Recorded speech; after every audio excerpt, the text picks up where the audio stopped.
Yeah, Anna. Sapomie. I don't be crying now, so Baby this year. Baby this year. No cry. And you may said you die, no. Ne yama bian quanta mine ason ate Ghana mine aswante. If you are saying ason ate no. And then so you share bill say ye baby say your home crying. Ye share bill say ye be fat abraboy mu adisuade bi so akasa akere ye ho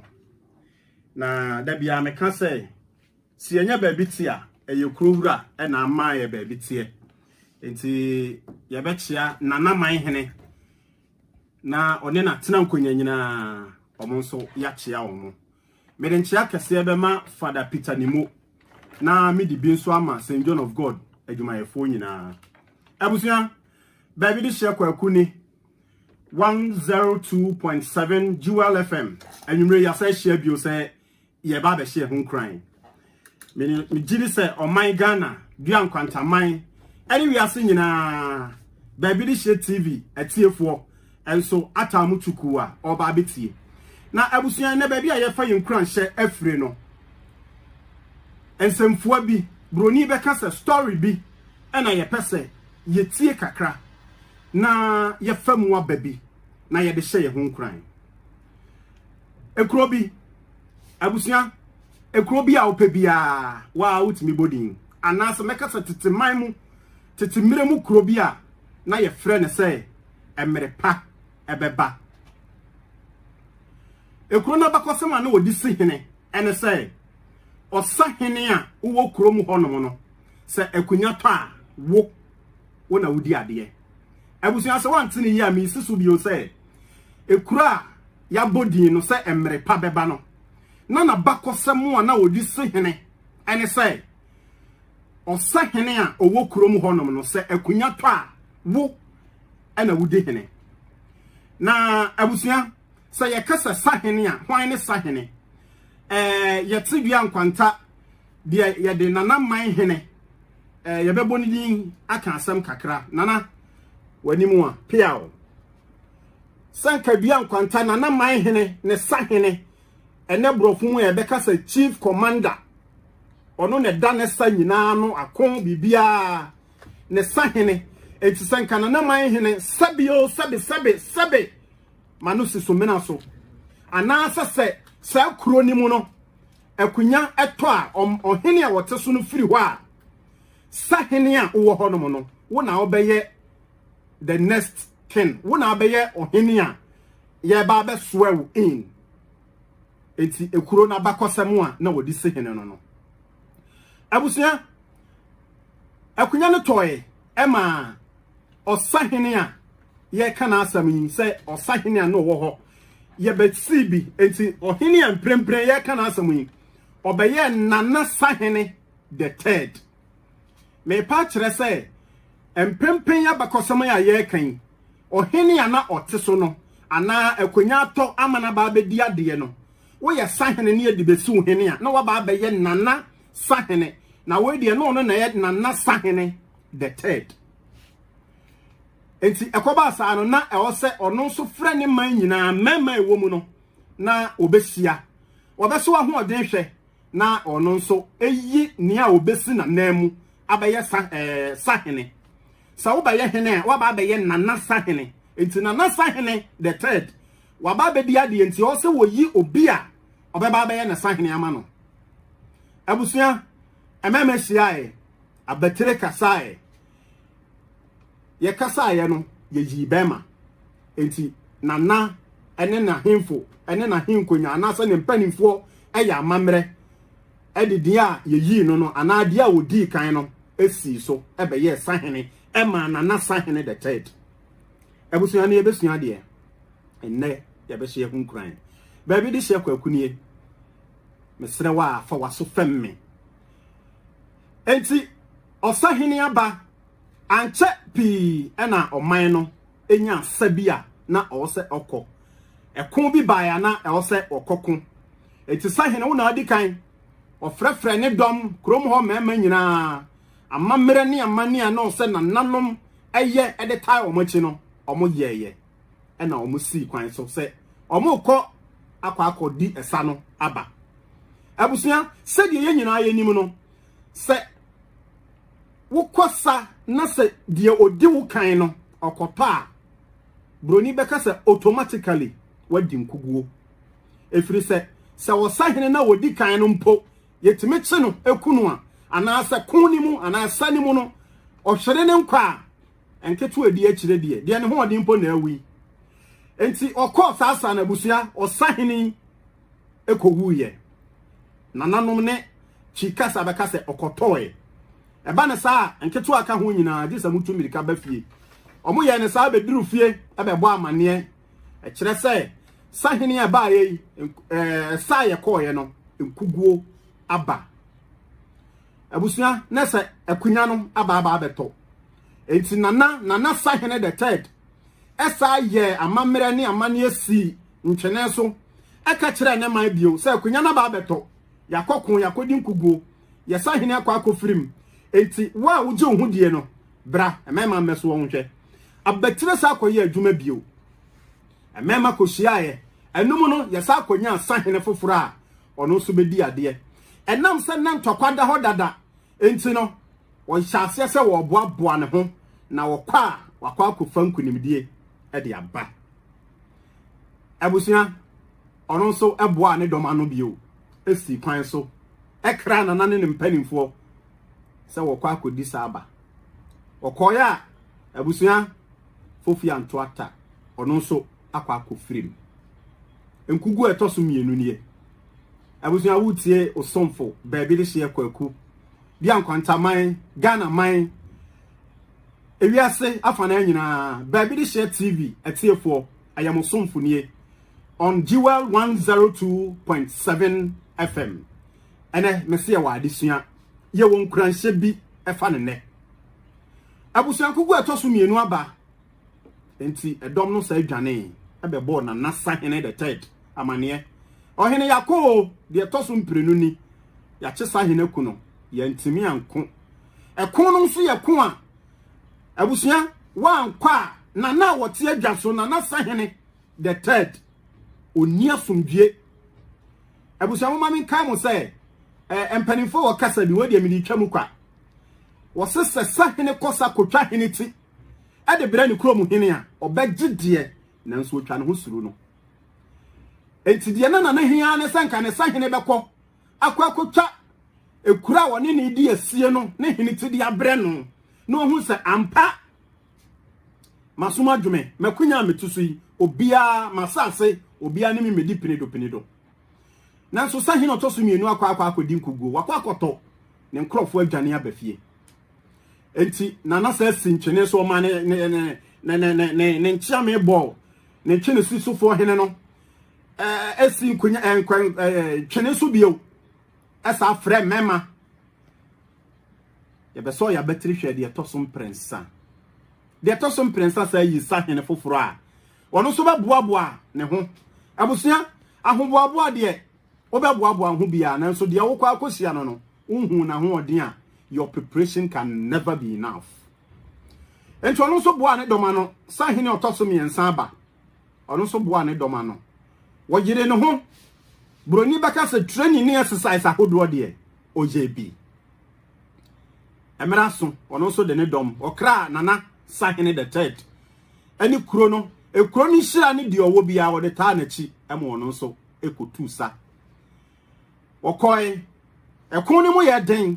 abusua emu ye den pa frisa na sahene dikan awu sahene etoso mienu awu sahene etoso miensa nie abusua ekon ni mo ye den se na sahene de nipa wo ha ene na di na chi ekoya emu adiokono wotwe ekototoe nanso sahene time kon ya ekodi nkunim ema dia na ewose wode ba na hene anim no otimi de bae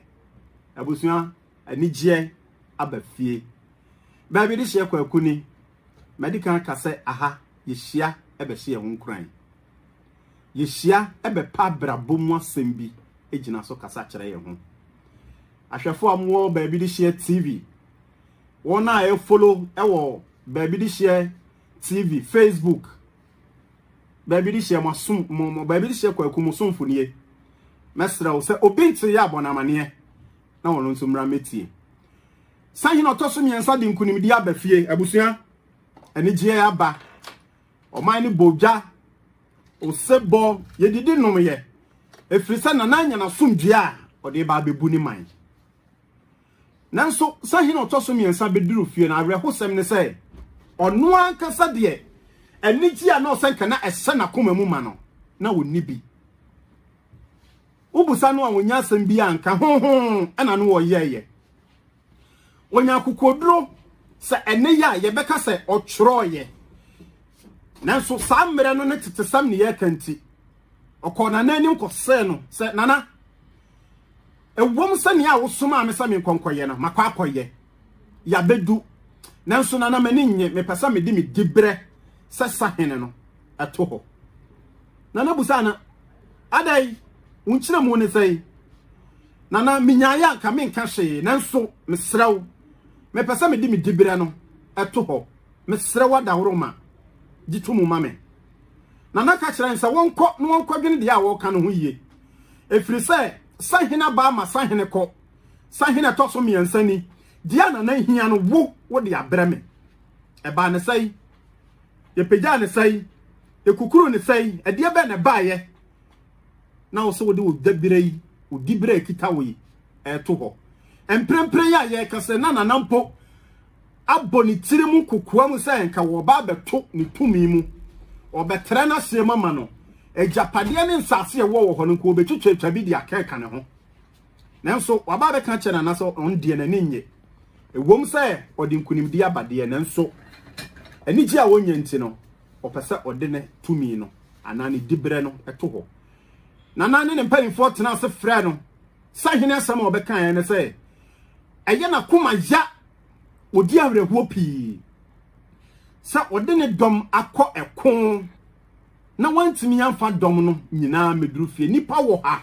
abusuamfa to ho ne yeye mede nipa wo ha ne koye me ba beduru ne nipa mienu pɛ ene ka me ho ameyeye miensa ewom se enkunimdi ana na hia no enkunimdi ana oman hia no mede baide nanso mentimi meye sahene ma me dom emewuwu me de me nko amakoma mu de mesusu se me di nkuguo enti sana na abeti ase a ma me mfa metumi ento ho asem ya sahene eka ye e ma wo hene eka kire ne se owo asem ka kire no o ma na konya se wontena se na asem won na sahene the third eka kire ne sahene no enumu e na me pesa ye fankura hye sembi e di free ne obusa no mami musawo what a pain what an impending samuda na sahene na ekasa yi se osahene bia ba asase so akokon ya woni nkuguo da ya enso obetimi asa aka che se ni nyina se oni nkuguo da no mpo no twede ba akopɛ enkan no da osahene tena ase din eyi anana no se nana menyinni menti bi da na menyinni se bi nso wo ho nana sahene de church sa kan bi se ma mi musa ne mpre no so bia na wanwene hu ye what ne mpanyin sam da se obi e wa asase so edi kon ne nkunim de nyina mu no aka da se ono de twede a mono da what be pain o se ya no se nana menti bi da na menyinni obusa ne mpransa so ma ne sa kan asase mu ya eno na nana ka kire nsa ene tie me obi ani ho no mabrabo mu a obetumi akasa da wo hye ne ko ase no eda wo hye na brabo ase no eda no a ene yeye ma no obi ani ho no masase so obetumi akasa medie me ko nyina mu no enkunimdie nko a na medie efiri asase ebesi awieye ne nkunimdie ne nyina mu no mento fomo da se obi ewo ho na se wa wogitum de a ma menkai obiem na menka nkire wo se wo sahene aba akosa akoto de etoso mprenu aba akoto ne etoso mprensa ni wo de nkunimdi a ne ehia no wo de bai ne domo ne di wachi ko firi mu nti obra ne mu yaw kakra ba ye nti ɛyɛ wo sɛ abamubuo ɛna ɔde bɛso so ho ano a ma menka nkyerɛ wo wo yɛ nkunimdifo abusua wo sonfo baabi de hye akuni enne na na asɛm a obusa na sahene no ɛna mepɛsɛ mebusa dua nkwantaman mepɛsɛ mebusa Ghana man mepɛsɛ mebusa baabi de hye TV ɛwɔ YouTube ahwɛfoɔ ne atiefoɔ obi biara wutie Jewel 102.7 FM say asama na nabusa na sahene no ɛyɛ ampa na asam sebenie wo ya no wia yento aso megire se wo ya no se de na nabusa na sahene no ya ampa wan kasa enye wo yibra na wo yi asam na no ama ho obi ani hono masase so abusua obetimi akasa wono de o hya ase no na ye fofofo obi ani hono masase so onde obetimi akasa me hya ase no nkunimdie ba afri mfiti ase empo se wadi nkunimu a okun ano no ebi efiri fom ene bedi nkunim obi no mo ho no tokwane hya ase a twade bi firi baabi na de wato fom tim yani ani atahwe Zuma Nelson ntokwa a yehwehwe bi yeni mumpan bebrebe a ye bo Zuma Nelson ehwe fom a osore eba bedi nkunim obra no nkuguo wom obra no ahyease wom empanifo ka ameate se abrantie bi a mewure fini din kakra ya woye bob a ene ye de hye enkaneafo so abob ahran ema baabi aye han no ye se de a woye sa bob no woye ne ko eno esa sa empre ahankron aduokron enkron de toso apem ana otimi di mu nkunim ansa na bob no etimi aso agina so yie empre dodo sei ana wa try ana nyeye me person busa asa wa try more than 999 times ana if you don't keep trying you are not going anywhere if you don't keep trying abusia sa wan yire wo sa wo beye bibia di nkugu a wonni nkunim sa wan kodi nkugu ba komprenum prensa nkunim die ma sa ena obrai etie nkunim bi adie bi achi no wo ba fifi mu no na twade bi aka wo pen obra ye bo asase so abusua twade be kan wabam bebu obaye mmre anioma bi be kyen wasan nanso emma no entwa bra ne to emma ebinuma aduru sa bre no a wantimi anyina no nti okosan won ebinum apinchen honom a enam se wantimi ankan se osahene ntokwa mu no obedi nkunim de nanso twade bi abeka no wantimi anhunu santi waye won ho bone emene ye fere won se omu ye nkugudifo baabi de hye kwakuni na asem wei ana me no obecheye me pese odwene ho hwe se de wakoa wo somfo ne amekan se eyampa abusuan famu aba famu nkranhye obra no nkuguo wom obra no awrehodie wom obra no obia ni wo munkobusa kwaku oten momie musa defo a wokurom ha no mo se wo hya ase no na eye gold ana wo hya ase se free ball aso o dane nyoma ni in the process amanfo bu wo mabem in the process me gidi say wono ankasa ebi obusa no ho se ebeye yie ni nanso ne ye fret despite obrempon munim ne story enne kwaku oten ye se fre obi Bill Gates ad edine doso obra no sa na tie me kan kire o se osahene bia ni asase so a o se ono twede enkan ne da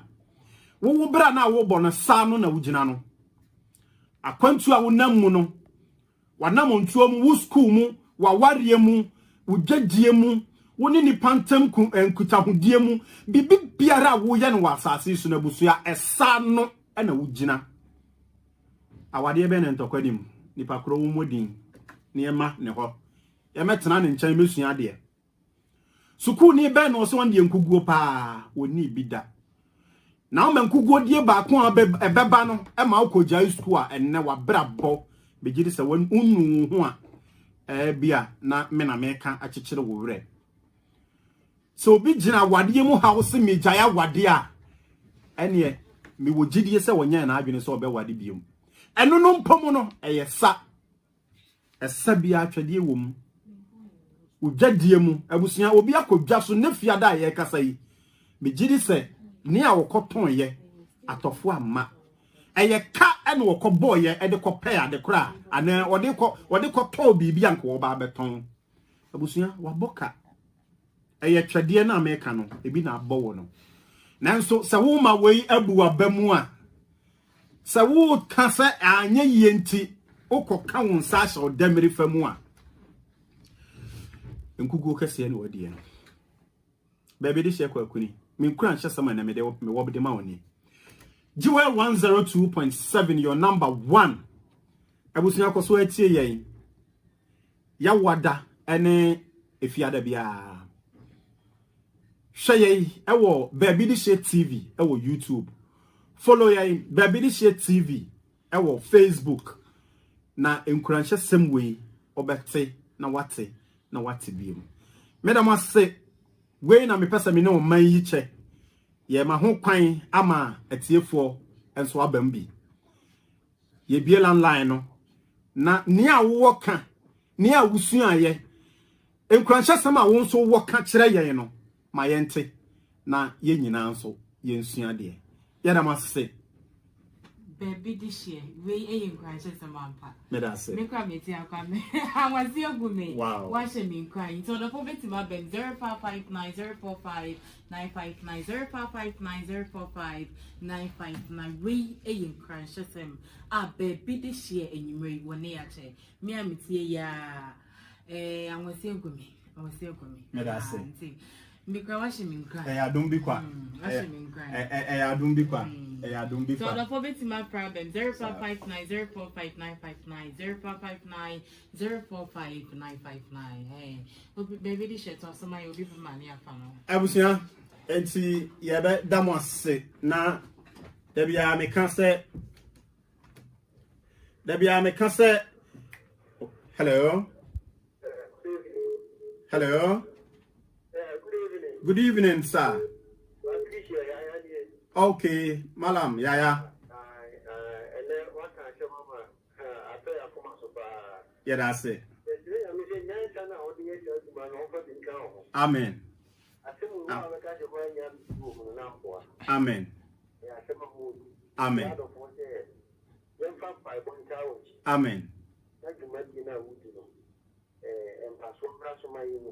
Amen. Amen. Amen. Amen. Amen. Nyamishira wonso pa. Mesra obo mpaya bobi ma me manager ma me. Bobi ma no ma me. Erade nka ho. Enti Ghana mai ewiase. Hello. Hello. Good evening. Hello, good evening. Me pacho udini baby a ukase free. Eja. Me pacho also udinde. Eja ro. Okay, eja ro jomo yetio.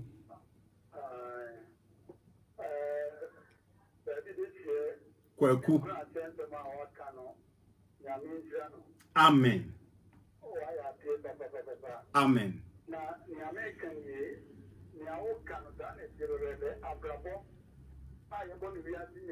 Yeah. Okay.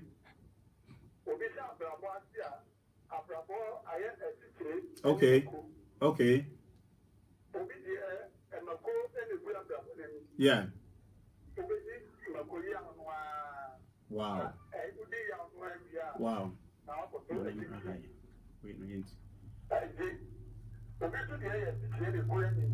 Okay. Okay. Yeah.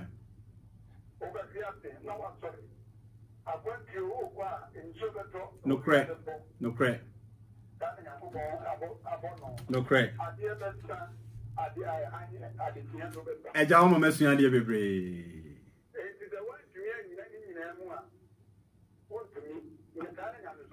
Amen. Ono ene ye bobo no nkunimu abodise.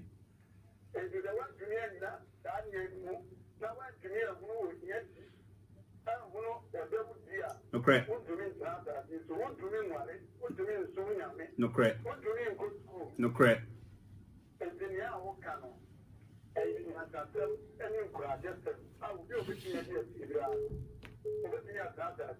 Yeah, that's it. Yeah, that's it. Yeah, that's it. Yeah, that's it. Okay. Amen.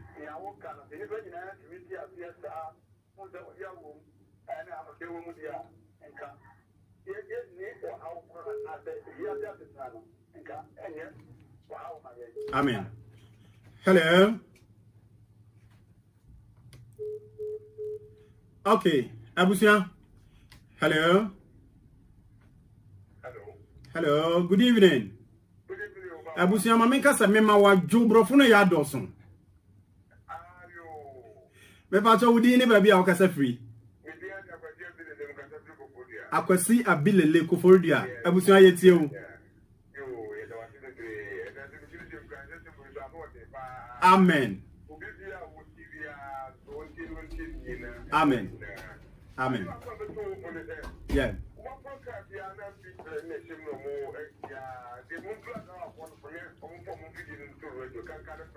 Okay. Okay. I was your head. I say, papa. Dion kwanta man yemre no ya be. Me pesa me fa akwanya we so na me dia seda ema etitire bia eso ma sene ema manya sa akwanya yi abetena ha. Me manager Richie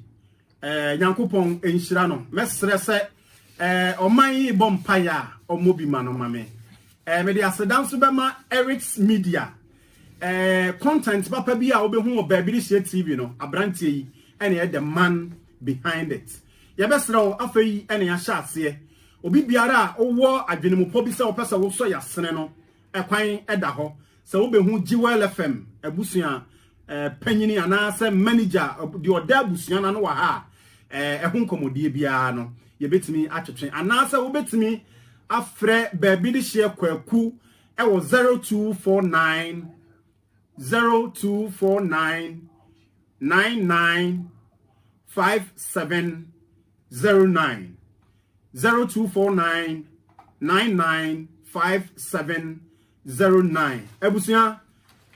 let's support a worthy cause. Mejini sa ne wasua bibi na menso menam wo cause ya wo de ba yeso asua nioma bebrebe. Awrade nhira wo. Bian kwantaman Ghana man ewiase Baby Disha TV ahwefo no na tiefo Jiwe 102.7 nie dasene yebesan ahia yari kan ka se yawada ene efiada bia 7 to 7:30 na yemre no epa ho kakra mo fancha yebesa hia bio adom bi ene kura memu na mesra wurade se ankosi se yebesa hia bio no omo wo nkwa ho ban kosi se yebesan ahia. Bye bye.